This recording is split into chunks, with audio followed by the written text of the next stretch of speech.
What is up, everybody? Trenton here with SoundlinkTV here in Greenville, South Carolina with Shaman's Harvest. How you guys doing? Good, man. Good. How you? Better than I should be. All right. What does that mean? Well, I suppose. All right, man. Just for our viewers, real quick and stuff, state your names, what you guys do in the band real quick. My name's Josh. I play guitar. I'm Nate. I sing. Yell at the microphone. Okay. Yeah, we definitely heard a lot of that tonight. It's very rare that we do interviews after a performance. Usually they're before, so we can talk about a little bit about that a little bit too. It's like you guys have a raw energy to you guys. You know, you guys basically do everything live and stuff. You know, very little fancy stuff that a lot of bands do and stuff. So when you're writing your music, is that something you guys try to focus on, is doing something which you can do live, or is that just the style you guys are normal to playing? I think it just happens organically, man. I mean, we don't have money for all the gadgets, so we can't make it all fancy. But I mean, we just write the music we write, and then it just kind of, we hope it works out live. And if we can't have the production that we look for in a studio, then we change it up a little bit, man, make it a little more intimate. Okay. How do you see it from your end as a guitar player? You know, we just write music to that appeases us, you know, and so we don't really require a lot of bells and whistles. We just like to feel the soul of the song. Okay. And so that's really important to me. Something that stood out to me tonight was your two microphones and stuff, and you could do that little vocal effect, and you have your regular one and stuff, and not a lot of people, you know, do that stuff either. And so what I guess made you feel the need or desire to have like those two different dynamics with the microphones going on in your set and everything? Well, I mean, it's an easy way, like you have your verse and you have your chorus, and it's an easy way to make something feel larger than it could be, or than it is. Also, like sometimes, like it's just appropriate for a vocal. I run a lot distortion. That's a guitar microphone, is what it is, and I run distortion just like a guitar through a guitar amp into that vocal, and it has this like bigger than thou, like godly sound. You know what I mean? And yeah, it's just appropriate for these larger, big epic choruses, I think. So you guys said on stage you guys are a blues band, not a rock band and stuff. You guys have the song with the both. Oh, you're both, yeah. Well. You have the whole like shirts and merch that say "country as fuck" on it and stuff. Get the crowd singing it. So you guys have a different sound in the sense that you guys do have that bluesy outlaw country feel, but you guys have that harder edge to it. So how do you guys blend your influences together to form something that's on the radio, that could be on the radio, rock radio, as well as, you know, get the whole, you know, fans of the, I guess, country music in a way? That's a great question. I have no idea. It's where we come from, man. And it just, I mean, we try to write true to who we are, and it's otherwise it's just kind of, you know, we're just bullshitting our way through it. And nobody people that are listening, the fans, they can hear when you're bullshitting. You know what I mean? So you got to be honest. I think that it's, you know, genres are a bitch. I don't believe in genres. Let's just make a song. Let's just make a song that's great. Okay. And then let's just and whoever wants to pick it up and whoever wants to play this song, sweet.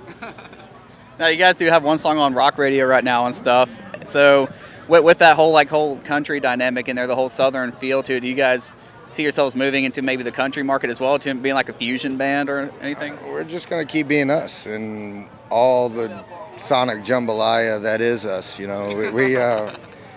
We just, I mean, honestly, we like to let songs live in their own realm, and wherever that is, that's fine with us. If it's a good song, if we think it's a good song, then it doesn't matter what it is. You know, it's kind of like having a kid. You know, not all kids are the same. You know, like your second born isn't the same as your firstborn, but you love them just as much, and you figure out the differences that make your second born just as special, and all that. And to us, songs are the same way. And they can go any which way they decide. We're encouraging them to find their own way. And but you know, at the end of the day, we just love to play music, and any kind of music that we're playing, we feel like we're winning. You know, we talked to a lot of bands and stuff that answered describing the songs. Yeah, as the kids, it's probably the best analogy I've heard. So you guys went for that one, the song analogy and stuff with the kids and stuff. Now, we did mention that we are covering Rebellion next week as well, and you guys are going to be there and stuff, as well as some of the other festivals. So what are you guys' plans for going to that, these big, massive spring festivals with all these names of all these different genres and stuff? What are you guys looking forward to with all that? I mean, it's also, it's like a little like little holidays for bands on tour, because you get to see all your buddies that you tour with, you know, that you haven't seen in a while, that, you know, you toured with on the last tour or 2 years ago or whatever. So yeah, we're going to try to not be caught up too long in the media tent, and we're going to try to enjoy some of the shows and hang out with our friends. And you know, what's cool about festivals is you know, most of us have like 30-minute sets, and you come in, you kick the door open, and you play your best shit, and then and you're off and you're done for the day, and it's you're ready to really rock. So festivals are cool, man. We dig them. They're a bit of a drain on touring with this. You know, festivals are hotter and hotter and hotter, you know, now. But people want to spend their hard-earned money and get the best bang for their buck. Festivals are like the Walmart of music venues. You know what I mean? I love them, but at the same time, like, yeah, you can spend, you know, $100 and see 40 bands, or you could try to spend $25 and see one band that you're kind of like at a club. So I can see how it's dying off, touring-wise. Yeah, so it's kind of like a double-edged sword a little bit. Now, other than being out there for 30 minutes versus in a club with you know, more of a controlled environment and stuff, I'll take those elements away. Like, is it a weird transition playing these festivals and maybe doing a few club shows and going back to another festival?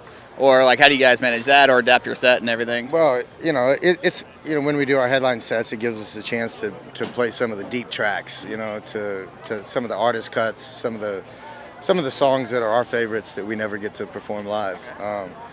But you know, when it comes to a festival, there's an electricity in the crowd that all you have to do is this, and you have thousands of people do that. You don't even have to tell them to do it. You just put your fist in the air, and they all just know to do it. I mean, it's like, it's weird, and it's, I mean, they're further away from me and everything, but everybody that's there is there to do it up, you know, have a big time. And the you know, clubs are great too. I mean, it's just a different beast, and we love all of it. It's hard to transition. It is.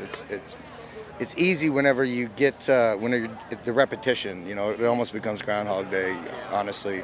But like on this particular tour, it's like festivals on the weekends, headline shows or support shows during the week, each week. So throughout each week, we're going through 3 different kinds of scenarios, and it keeps it interesting. It's just like, there's no getting bored on a tour like this one. Yeah. All right, so spring festivals are coming up and everything. What about the rest of the summer and some into fall? Anything you guys can talk about with that, or any plans you guys have?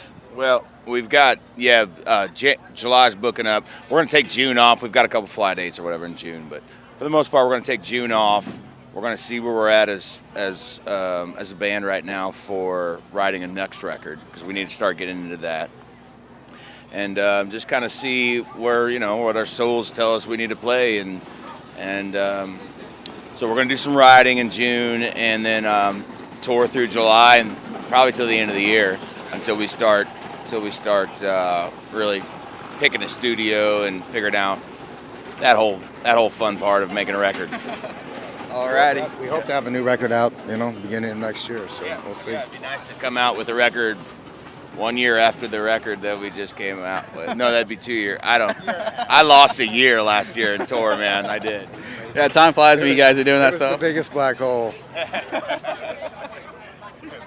Darkest black hole. All right, guys. Well, thanks for talking to us today, and thank you guys for watching. I'm Trent with Soundlink, and here with Shaman's Harvest.